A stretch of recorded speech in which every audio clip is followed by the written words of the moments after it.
여러분, 2016년에 장롱 깊숙이 넣어둔 현금 1억 원이 있다고 칩시다. 2026년인 지금 그 돈을 꺼내면 과연 얼마의 가치가 있을까요? 놀라지 마십시오. 실질 구매력은 7천만 원도 채 되지 않습니다. 아무것도 안 하고 그저 숨만 쉬었을 뿐인데 내 소중한 자산 3천만 원을 누군가가 소리 없이 훔쳐간 셈이죠. 도대체 범인은 누구일까요? 오늘 그 충격적인 실체를 낱낱이 파헤쳐 드립니다. 통계청 자료를 보면 지난 20년간 짜장면 값은 2.5배가 넘게 올랐습니다. 마트에 가면 월급 빼고 다 올랐다는 한숨이 절로 나오죠. 그런데 여러분, 이건 단순히 물건값이 비싸진 게 아닙니다.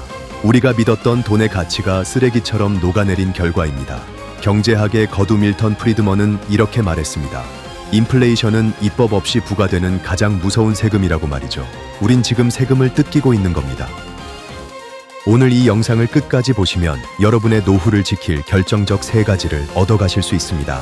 첫째, 우리가 열심히 일해서 저축할수록 왜 더 가난해지는지 그 충격적인 이유를 알게 됩니다. 둘째, 인플레이션 뒤에 숨어 웃고 있는 진짜 승자가 누구인지 그 정치 경제학적 비밀을 꿰뚫어 보게 되죠.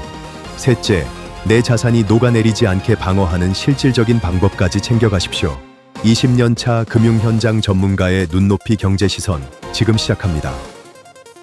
우리는 평생 학교와 가정에서 귀에 딱지가 않도록 배웠습니다. 아껴 쓰고 저축하면 부자가 된다고 말이죠. 그래서 꼬박꼬박 예금하고 10,000원 한 장 아끼려고 시장에서 콩나물값 깎으며 치열하게 사셨을 겁니다. 정말 누구보다 성실하게 살아오셨죠.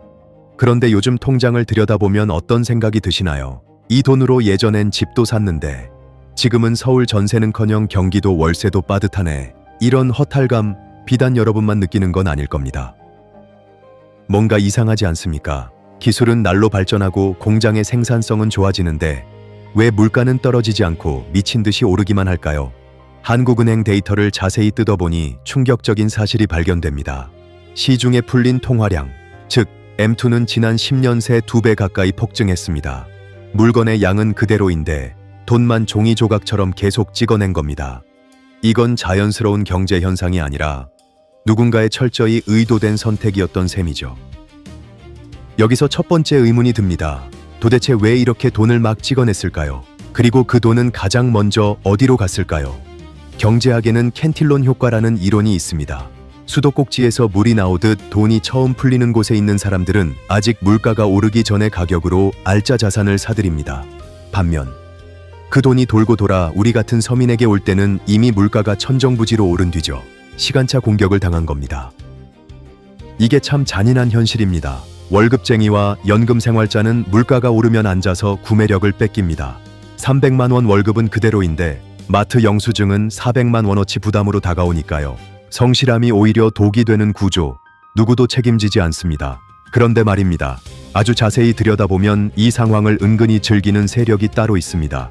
그들은 인플레이션이 오기만을 기다렸던 사람들입니다. 단순히 경기가 좋아져서 물가가 오른다는 뉴스 멘트를 믿으시면 안 됩니다. 인플레이션은 부의 재분배 과정입니다. 성실한 저축자의 주머니에서 돈을 빌린 채무자의 주머니로 부가 이동하는 거대하고 은밀한 시스템이죠. 그리고 이 시스템의 꼭대기에 우리가 전혀 예상치 못했던 진짜 이유가 숨어 있었습니다. 이제 그 거대한 흑막을 공개하겠습니다. 자, 갈등의 핵심을 봅시다. 인플레이션이 오면 돈의 가치가 떨어지죠. 그럼 필연적으로 빚의 가치도 같이 떨어집니다. 10년 전 1억 빚은 엄청난 무게였지만 짜장면 한 그릇에 1만 원 하는 지금의 1억 빚은 그때만큼 무겁지 않죠. 즉, 빚진 사람은 가만히 앉아서 빚을 탕감받는 효과를 누립니다. 그렇다면 우리 사회에서 가장 빚이 많은 슈퍼 채무자는 누구일까요? 바로 정부입니다. 현재 대한민국 국가부채는 1100조 원을 넘었습니다. 정부 입장에서 이 천문학적인 빚을 세금 걷어서 갚으려면 국민 저항이 엄청납니다. 표 떨어지는 소리가 들리니까요. 그런데 인플레이션을 유발하면 갚아야 할 빚의 실질 가치가 알아서 줄어듭니다. 정부가 인플레이션을 소리 없는 세금으로 활용하는 겁니다. 욕먹지 않고 빚을 녹이는 마법이죠. 여기서 더 기막힌 미스터리가 있습니다. 물가가 오르면 정부는 빚만 줄어드는 게 아닙니다. 수입도 덩달아 늘어납니다. 물건값이 1만 원에서 2만 원으로 오르면 부가세 10%도 1,000원에서 2,000원으로 늘어나죠. 월급이 명목상 조금이라도 오르면 소득세 구간이 높아져 세금을 더 떼어갑니다. 정부는 인플레이션이라는 꽃놀이패를 쥐고 양쪽에서 이득을 취하고 있었던 겁니다. 선거철만 되면 지원금 주겠다, 예산 풀겠다 난리죠. 그 돈 결국 국채 찍어서 풉니다. 돈을 풀면 당장은 주머니가 두둑해진 것 같아 표를 줍니다. 하지만 그 대가로 찾아오는 인플레이션은 1년, 2년 뒤에 서서히 우리 목을 조여옵니다. 정치인은 당선이라는 달콤한 열매를 챙기고 그로 인한 고통은 국민이 n분의 1로 나눠 갖는 구조입니다. 완벽한 비대칭이죠. 그런데 여기에 또 다른 반전이 있습니다. 정부 말고도 이 상황에서 웃는 사람들이 있습니다. 바로 실물 자산을 가진 사람들입니다. 현금만 쥐고 있던 사람은 벼락거지가 됐지만 빚을 내서 아파트를 샀거나 주식을 가진 사람은 인플레이션이라는 파도를 타고 자산이 불어났습니다. 이제 이 현상의 핵심이자 여러분이 반드시 알아야 할 자산 가격의 진실을 말씀드리겠습니다. 많은 분이 와, 우리 집값 올랐다고 좋아하십니다. 냉정하게 보셔야 합니다. 집값이 오른 게 아니라 집을 사는데 필요한 돈의 가치가 떨어진 겁니다. 아파트는 10년 전이나 지금이나 똑같이 서 있는데 가격표만 바뀐 거죠. 이걸 경제학에서는 화폐 환상이라고 부릅니다.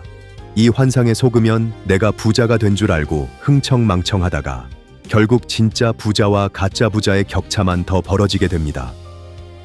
정부가 발표하는 물가 상승률, 솔직히 믿으시나요? 물가 3% 올랐다는데 내 체감은 20%는 오른 것 같죠? 이유가 있습니다. 통계청 소비자 물가 지수에는 우리가 가장 큰 돈을 쓰는 자가 주거비, 즉 집값 상승분이 제대로 반영되지 않기 때문입니다. 가장 중요한 주거비가 빠져 있으니 통계상 물가는 안정되어 보이지만 내 삶은 점점 팍팍해지는 괴리가 생기는 겁니다. 철저한 계산의 증거는 또 있습니다. 자산 가격은 로켓처럼 오르는데 우리 임금은 깃털처럼 천천히 오릅니다. 이를 임금지체 현상이라고 하죠. 기업은 제품 가격을 즉시 올릴 수 있지만 월급은 보통 1년에 한 번 협상하니까요. 이 시차만큼 기업과 자산가는 이득을 보고 근로자는 실질 소득이 감소하는 손해를 봅니다. 월급 통장이 텅장이 되는 건 여러분 탓이 아닙니다. 이 파급 효과는 무섭습니다. 월급 모아 집 산다는 공식이 완전히 깨져버렸으니까요. 자산이 없는 2030 세대는 절망하고 현금만 쥐고 노후를 맞은 5060 세대는 불안해집니다. 인플레이션은 단순히 물가가 오르는 현상이 아니라 가진 자와 못 가진 자의 격차를 영구적으로 벌려놓는 잔인한 기계장치입니다. 사다리가 걷어차였다는 말이 나오는 이유입니다. 그럼 어떻게 해야 할까요? 일본의 잃어버린 30년을 보십시오. 디플레이션도 무섭지만 지금 같은 종이돈의 시대에는 현금에만 목숨 걸면 안 됩니다. 대안은 명확합니다. 정부가 마음대로 찍어낼 수 없는 것, 즉 희소성 있는 실물 자산으로 내부를 옮겨놔야 합니다. 이것이 바로 생존을 위한 유일한 탈출구입니다. 다시 경제적으로 재해석해 보겠습니다. 지금 은행 이자가 3%라고 칩시다. 그런데 물가가 4% 오르면 내 돈은 은행에 넣어둘수록 매년 1%씩 사라지는 겁니다. 이걸 깨닫지 못하면 평생 나는 아끼고 살았는데 왜 가난할까라는 억울함에서 벗어날 수 없습니다. 안전하다고 믿었던 은행이 사실은 내 구매력을 야금야금 갉아먹는 곳일 수도 있다는 사실, 불편하지만 인정해야 합니다. 그렇다고 무리하게 빚내서 투기하라는 말이 절대 아닙니다. 예방적 차원에서 자산을 배분해야 한다는 겁니다. 내 전 재산이 원화라는 한 가지 바구니에만 담겨 있다면 한국의 물가가 오를 때 속수무책입니다. 달러, 금, 배당주, 혹은 작더라도 내 명의의 부동산 등 인플레이션을 방어할 방패가 필요합니다. 계란을 한 바구니에 담지 말라는 격언, 지금이 가장 필요한 시점입니다. 역사는 반복됩니다. 70년대 짜장면이 50원이었습니다. 지금 7,000원 하죠. 무려 140배가 올랐습니다. 앞으로 10년 뒤, 20년 뒤는 어떨까요? 자본주의가 망하지 않는 한도는 계속 풀릴 것이고 현금 가치는 계속 떨어질 겁니다. 이건 우리가 바꿀 수 없는 상수입니다. 우리가 바꿀 수 있는 건 오직 우리의 포지션뿐입니다. 특히 70년생, 58년생, 여러분, 우리는 100세 시대를 살아야 합니다. 생산 활동 없이 소비만 하는 기간이 30년, 40년 남았습니다.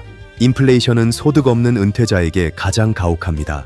현재 가치 연금 100만 원이 10년 뒤엔 70만 원도 안 될 수 있다는 걸 뼈저리게 인식하고 대비해야 합니다.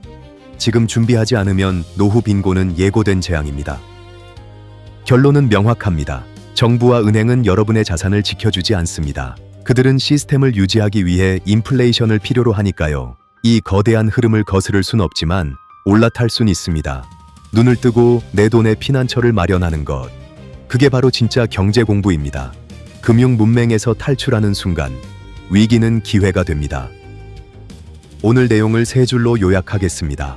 첫째, 인플레이션은 정부와 채무자를 위한 소리 없는 세금입니다. 둘째, 현금만 쥐고 있으면 벼락거지를 면치 못합니다. 셋째, 실물 자산으로 구매력을 방어해야 합니다.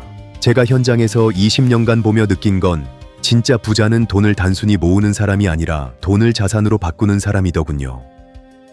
지금 당장 여러분의 자산 구성을 점검해 보십시오. 혹시 예금 비중이 100%라면 매우 위험한 상태입니다.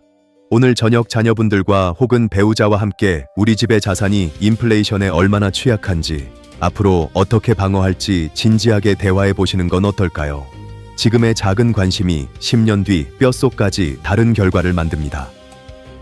나무를 심기에 가장 좋은 때는 20년 전이었고, 두 번째로 좋은 때는 바로 오늘이다라는 말이 있죠. 늦지 않았습니다.